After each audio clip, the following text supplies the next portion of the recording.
సకల దేవతా స్వరూపుడు శ్రీ షిరిడి సాయినాథ్ మహారాజ్ గారి పాదాల విందాలకు శిరస్సు వంచి నమస్కరించుకుంటూ దామ అన్న ఒకరోజు ద్వారకామాయిలో ఉంటారు.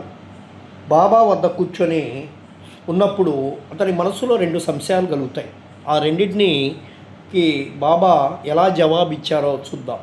ఒకటో ప్రశ్న, సాయిబాబా వద్ద అనేక మంది గుమ్ముగూడుతున్నారు, వారందరూ బాబా వల్ల మేలు పొందుతున్నారా అనేది అతని మొదటి సంశయం. దానికి జవాబు, దీనికి బాబా ఇలా జవాబిచ్చారు. మామిడి పండ్ల వైపు పూత పూసి ఉన్నప్పుడు చూడుము, పువ్వులన్నీ పండ్లైన సో ఎంత మంచి పంటగును, కానీ అటు జరుగుతున్నాయా? పువ్వుగానే చాలా వరకు రాలిపోతాయి, గాలికి కొన్ని పిందెలు రాలిపోతాయి, కొన్ని మాత్రమే మిగులుతాయి. రెండవది, ఇది నా గురించి అడిగినది. బాబా భౌతిక శరీరము విడిచిన పిమ్మట నా జీవితం అనే ఓడనెట్టు నడపగలను, అది ఎటు కొట్టుకొని పోవునా అయినచో నా గతి ఏమి అని ఇతని కలిగినటువంటి రెండో ఆలోచన. దీనికి బాబా ఇలా ఎక్కడైనాను ఎప్పుడైనాను నా గురించి చింతించను, నేను అక్కడనే ఉంటాను.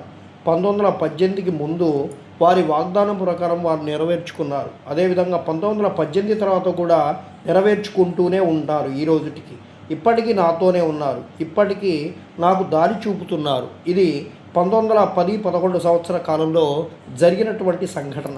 నా సోదరులు వేరుపడి, నా సోదరి కాలధర్మం చెందింది, దొంగతనం జరిగను, పోలీసు విచారణ జరిగను. ఇవన్నీ నన్ను కల్లోలపరిచినవి.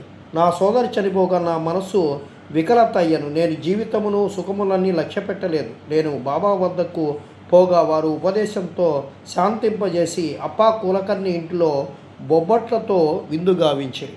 నా నుదుట చందనము పూసిరి. నా ఇంటిలో దొంగతనము జరిగింది. నాకు 30 సంవత్సరాల నుండి ఒక స్నేహితుడు ఉండెను. అతడు నా భార్య యొక్క నగల పెట్టె దొంగిలించెను.